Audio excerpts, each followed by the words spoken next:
Saludos, apreciados hermanos, es para este servidor siempre motivo de regocijo estar con ustedes, agradeciendo a nuestro buen Dios por darme este privilegio de saludarles y obviamente, ¿no?, de poder compartir la palabra del Señor. Nuestra finalidad es que usted pueda crecer en la gracia y pueda crecer en el conocimiento que es en Cristo Jesús nuestro Señor.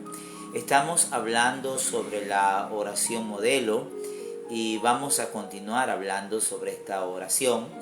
Y para ello, pues nuevamente nos ubicamos en el Evangelio de Lucas, en el capítulo número 11, que nos dice de la siguiente manera: aconteció que estaba Jesús orando en un lugar y cuando terminó, uno de sus discípulos le dijo: Señor, enséñanos a orar como también Juan enseñó a sus discípulos y les dijo: cuando oréis, decid: Padre nuestro que estás en los cielos, santificado sea tu nombre, venga tu reino, hágase tu voluntad como en el cielo, así también en la tierra. Que usted y yo en esta hora podamos ser enriquecidos con la palabra del Señor.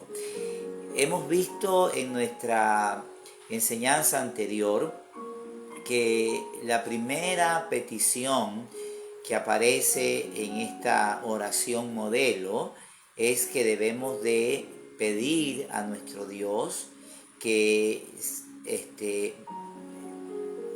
su nombre, ese nombre del cual se habla tanto en el Antiguo Testamento, ese nombre sea santificado. Es nuestra responsabilidad, mis amados hermanos, a través de nuestra conducta, de nuestra forma de vivir, que el nombre de Dios sea santificado, que ese nombre de Dios sea glorificado. Bueno, de eso estuvimos hablando en nuestra enseñanza anterior. Hoy vamos a hablar sobre la segunda petición que encontramos aquí en este Padre Nuestro. Recuerde que la Escritura dice: Padre nuestro que estás en los cielos, santificado sea tu nombre, venga tu reino. La iglesia debe de pedir constantemente que el reino de Dios venga. Es la segunda petición que aparece en esta oración modelo que el Señor Jesús enseñó a ese discípulo, a todos los discípulos de esa época y también pues a usted y a mí en este siglo XXI. Permítame decirle, mis amados hermanos, que hay tres formas como el ser humano ve la historia. En primer lugar, el ser humano ve la historia como algo que no tiene sentido, ¿verdad? Que hay el momento en que las personas nacen, las personas sufren, las personas luego mueren. Entonces, según la óptica de muchas personas, el mundo no tiene ningún sentido. La segunda forma de ver la historia es que para los griegos, por ejemplo, en la época del Señor Jesús, la historia era simplemente un círculo, donde todas las cosas constantemente se están repitiendo. Si hubo guerras en el pasado, indudablemente habrá guerras en el presente y lógicamente habrán guerras en el futuro. Si hubo terremotos en el pasado, habrán terremotos ahora, habrán terremotos en el futuro. También pues si hay plagas en la actualidad es porque hubieron plagas en la historia y habrán también plagas en el futuro. Según esta óptica para ver el mundo, pues el mundo y su historia es un ciclo que constantemente se repite, que no hay absolutamente nada nuevo en la historia de la humanidad. Pero desde el punto de vista bíblico, que es el más importante, que es en el cual nosotros debemos de fundamentar nuestra fe y nuestra esperanza, es que tanto el Antiguo como el Nuevo Testamento hablan que la historia tiene un objetivo y ese objetivo es descrito en la Biblia de varias formas. Es descrito de manera especial en el Antiguo Testamento como el día de Jehová o como el día del Señor. En reiteradas ocasiones encontramos de manera especial en el mensaje de los profetas que sus mensajes apuntaban a la consumación de todas las cosas cuando ocurra el día grande de Jehová. Si usted me permite, en esta hora pues leer algunos pasajes, y el día de hoy vamos a leer algunos de ellos, no todos, obviamente por cuestión de tiempo, pero por ejemplo, si tomamos el libro del profeta Amós en el capítulo 5, en el verso número 18, por ejemplo, ahí la Biblia dice: ay de los que desean el día de Jehová. ¿Para qué queréis este día de Jehová? Será de tinieblas y no de luz, como el que huye de delante del león y se encuentra con el oso, o como sin entrar en casa y apoyar su mano en la pared y le muerde una culebra. ¿No será el día de Jehová tinieblas y no luz? Oscuridad que no tiene resplandor. Así Amós describe el día de Jehová. Pero no solamente Amós, casi todos los profetas del Antiguo Testamento nos hablan de ese día que se aproxima. Por ejemplo, el profeta Joel nos habla también con mucha claridad sobre lo que ocurrirá cuando venga el día de Jehová sobre todos los habitantes de la tierra. Bueno, la Escritura nos menciona que la historia de la humanidad se va a definir en ese día especial, el día de Jehová, tanto en el Antiguo como en el Nuevo Testamento. Si usted me permite ahora leer otro de los tantos pasajes que encontramos nosotros sobre este día, de manera especial en el Nuevo Testamento, primera de Pedro en el capítulo número 3, la Escritura nos dice lo siguiente. El Señor, por ejemplo, nos dice el apóstol Pedro, no retarda su promesa, según algunos la tienen por tardanza, sino que es paciente para con nosotros, no queriendo que nadie perezca, sino que todos procedan al arrepentimiento. Pero el día del Señor vendrá como ladrón en la noche, en la cual los cielos pasarán con gran estruendo y los elementos ardiendo serán deshechos, y la tierra y las obras que en ella hay serán quemadas. Puesto que todas estas cosas han de ser deshechas, ¿cómo no debéis vosotros andar en santa y piadosa manera de vivir, esperando y apresurándoos para la venida del día de Dios, en el cual los cielos, encendiéndose, serán deshechos y los elementos, siendo quemados, se fundirán? Esto es lo que las Escrituras nos dicen con respecto a ese día donde se definirá totalmente la historia de esta humanidad. Bueno, ¿cuál fue la enseñanza de Jesús con respecto al reino de Dios, ¿no? Note que hemos mencionado que la Biblia menciona un día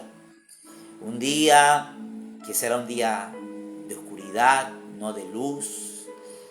No será un día que las personas pues realmente se regocijen, sino que será un día de juicio, de espanto, de temor, de terror, donde las personas tratarán de esconderse de la ira del Dios Todopoderoso. ¿Cuál fue entonces la enseñanza de nuestro glorioso Salvador con respecto al reino de Dios? Por cierto, cuando la Escritura habla de este día, la Escritura está mencionando que allí en ese día se va a consumar definitivamente el reino de Dios sobre esta tierra. ¿Cuál fue la enseñanza que Jesús dio con respecto al reino de Dios? Esta enseñanza de Jesús, mis amados hermanos, tiene varios aspectos, y vamos pues a analizar a cada uno de estos aspectos de la enseñanza de Jesús con respecto al reino de Dios. Por ejemplo, el Señor Jesús enseñó categóricamente, no en una ocasión, sino en varias ocasiones, que el reino de Dios había llegado con su venida a esta tierra. Es decir, que cuando Jesús se encarnó y se manifestó al pueblo de Israel, el reino de Dios había ya llegado. Hay distintos, repito, textos, no vamos a leerlos todos por cuestiones de tiempo, pero si vamos al Evangelio de Lucas, en el capítulo 11, por cierto, es el mismo capítulo que estamos tomando sobre la oración modelo, vamos a encontrar nosotros que los judíos de aquella época habían acusado a Jesús de que Jesús echaba fuera demonios por el príncipe de los demonios, es decir, que Jesús era en sí un enviado de Satanás.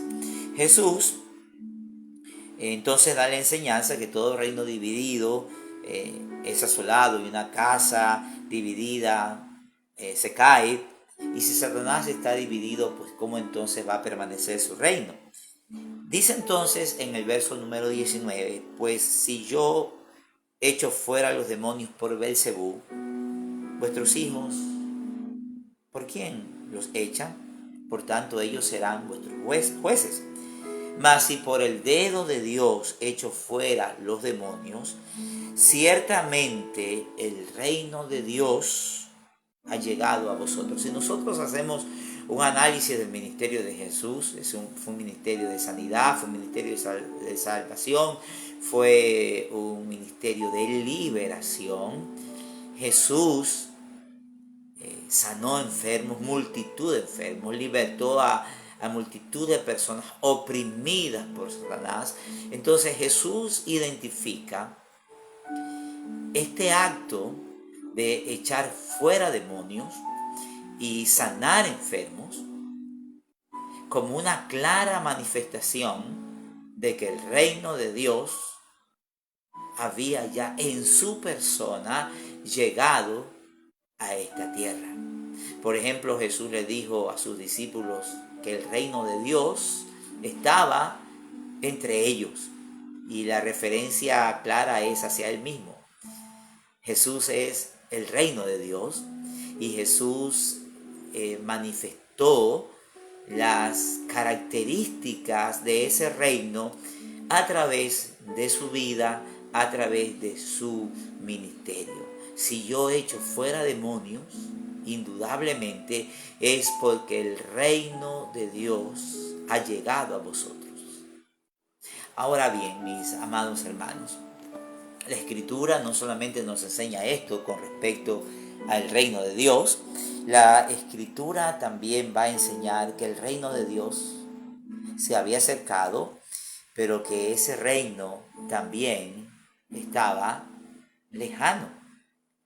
Y para ello vamos a volver nuevamente a Primera de Pedro en el capítulo 4, en el verso número 7, y luego leeremos algunas expresiones del apóstol Pablo con respecto al reino de Dios. Note usted, Primera de Pedro, el capítulo 4, el verso número 7, mas el fin de todas las cosas se acerca, sé pues sobrios y velad en oración. Aquí se está refiriendo indudablemente a la venida del día de Dios. El fin de todas las cosas se acerca.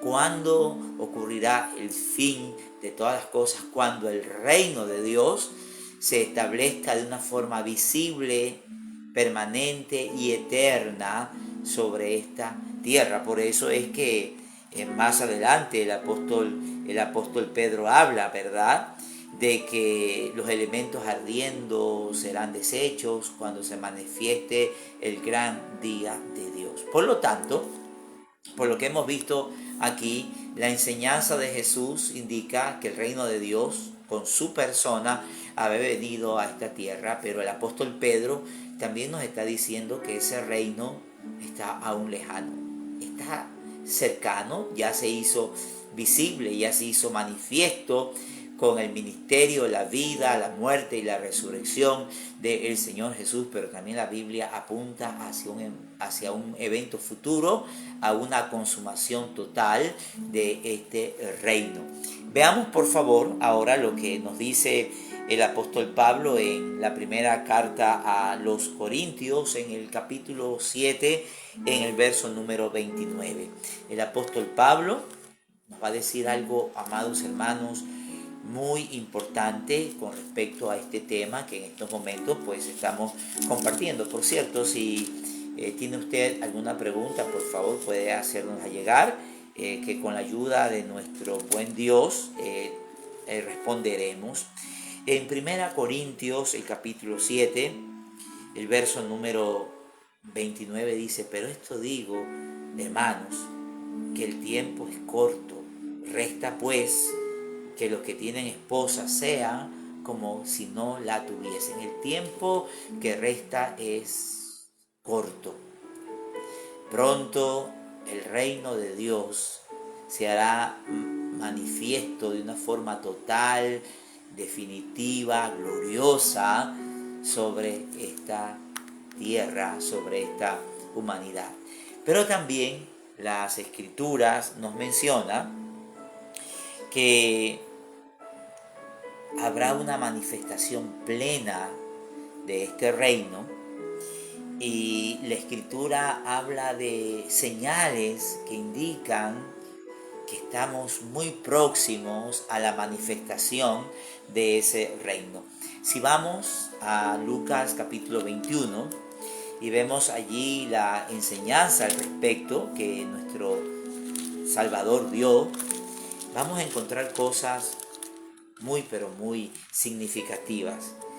Evangelio según Lucas, en el capítulo número 21, no vamos a leer todos los textos porque indudablemente sería todo un capítulo, pero encontramos nosotros aquí que los discípulos le preguntan: maestro, Lucas 21, verso 7 en adelante, ¿cuándo será esto?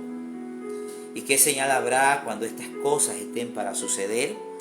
Él entonces dijo: mirad que no seáis engañados, porque vendrán muchos en mi nombre diciendo: yo soy el Cristo, y el tiempo está cerca, mas no vayáis en pos de ellos.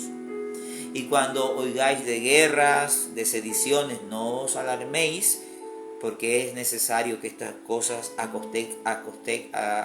acontezcan primero, pero el fin no será inmediatamente. Entonces les dijo: se levantará nación contra nación, reino contra reino, habrá grandes terremotos y en diferentes lugares hambres y pestilencias, habrá terror y grandes señales del cielo. Pero antes de todas estas cosas os echarán mano y os perseguirán y os entregarán a las sinagogas y a las cárceles y seréis llevados ante reyes y ante gobernadores por causa de mi nombre. Y esto será ocasión para dar testimonio de mi nombre. Pero cuando veáis a Jerusalén rodeada de ejércitos, dice el verso 20, sabed entonces que su destrucción ha llegado. En el verso 25 dice: entonces habrá señales en el sol, en la luna, en las estrellas, y en la tierra angustia de las gentes confundidas a causa del bramido del mar y de las olas, desfalleciendo los hombres por el temor y la expectación de las cosas que sobrevendrán en la tierra, porque las potencias de los cielos serán conmovidas. Entonces verán al Hijo del Hombre que vendrá en una nube con poder y gran gloria. Cuando estas cosas comiencen a suceder, erguíos y levantad vuestra cabeza, porque vuestra redención está cerca. Jesús habla claramente aquí de señales que indican la venida de su reino. Hemos visto esas señales, indudablemente, la estamos viendo y las seguiremos viendo. Por lo tanto, en esta oración modelo, Jesús le ordena a los discípulos, por ende también le ordena a usted y a mí, que en nuestra oración debemos de pedir para que ese reino de Dios venga, para que ese reino de Dios se manifieste en su plenitud, se manifieste en su totalidad. Recuerde que este reino empezó a manifestarse cuando Jesús vino. Pero este reino se manifestará cuando Jesús vuelva por una segunda vez. Y va a establecer su reino, que será un reino sempiterno. La iglesia tiene la responsabilidad de orar para que este reino de Dios se establezca lo más pronto posible. Ningún gobierno podrá solucionar las crisis sociales, las crisis económicas de la humanidad, las crisis familiares de esta sociedad que cada vez se hunde más y más en el pecado, en la inmoralidad, en la corrupción, en la falta de afecto, en la violencia, en la prostitución. Cada vez esto va en aumento. Solamente con la venida de Jesús a establecer este reino es que acabarán todas las guerras, las pestes, el hambre, la muerte, la destrucción.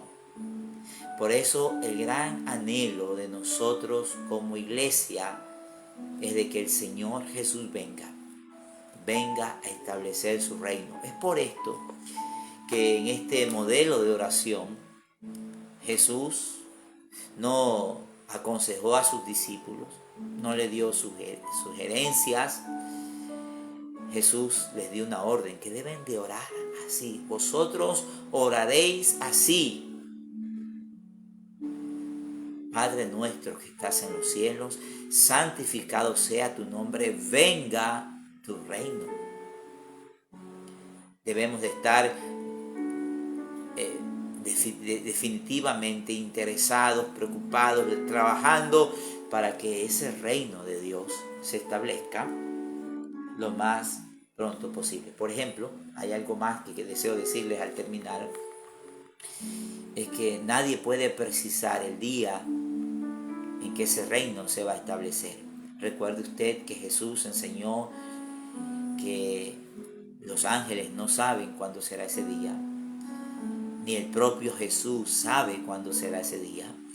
El único que lo sabe es Dios el Padre, pero Él nos ha dejado señales en su palabra que indica que el tiempo está cerca. En nuestra próxima enseñanza continuaremos hablando un poco más con respecto a este tema. Recordemos entonces las verdades que hemos dicho en el día de hoy, que hay distintas formas de ver la historia. Hay personas que ven la historia, ¿verdad?, como un círculo repetitivo. Así lo veían los griegos en la época del Señor Jesús. Muchas personas que ven la historia de la humanidad como algo que no tiene sentido. Pero la Biblia señala que la historia de la humanidad se dirige hacia un gran objetivo. Y ese gran objetivo es el establecimiento del reino de Dios en esta tierra. Nuestra oración debe de ser que ese reino de Dios venga. Jesús lo enseñó. Venga tu reino, hágase tu voluntad en los cielos, como en la tierra, como se hace en los cielos. Bien, vamos a terminar por hoy esta enseñanza. Repito, si usted tiene alguna pregunta, alguna petición de oración, puede escribirnos y gustosamente estaremos orando por usted. Vamos a orar, vamos a agradecer por este tiempo. Padre, te adoramos. Esta oración es una oración para ser practicada en comunidad. Y entre una de esas cosas es que debemos de pedir que venga tu reino. Que tu reino se establezca lo más pronto posible en esta humanidad que sufre, en esta humanidad que está muerta en delitos y pecados. Aún tu propia tierra clama por la manifestación gloriosa de tus hijos en ese reino. Señor, que venga tu reino. Que todo este sistema mundano, ateo, impío, se termine. Y que ese reino tuyo sea establecido. Pero también, Señor, pedimos que ese reino espiritual sea establecido a aquellas personas que no te conocen, que viven lejos de ti, muertas en delitos y pecados, que puedan reconocer a Jesús como su Señor y su Salvador personal. Gracias por tu palabra en esta noche. En Cristo Jesús oramos. Amén, amén. Amados, un placer haber compartido este tiempo. Gracias por su atención. Nos veremos pues en una próxima oportunidad, si el Señor así lo permite. Buenas noches. Dios los bendiga.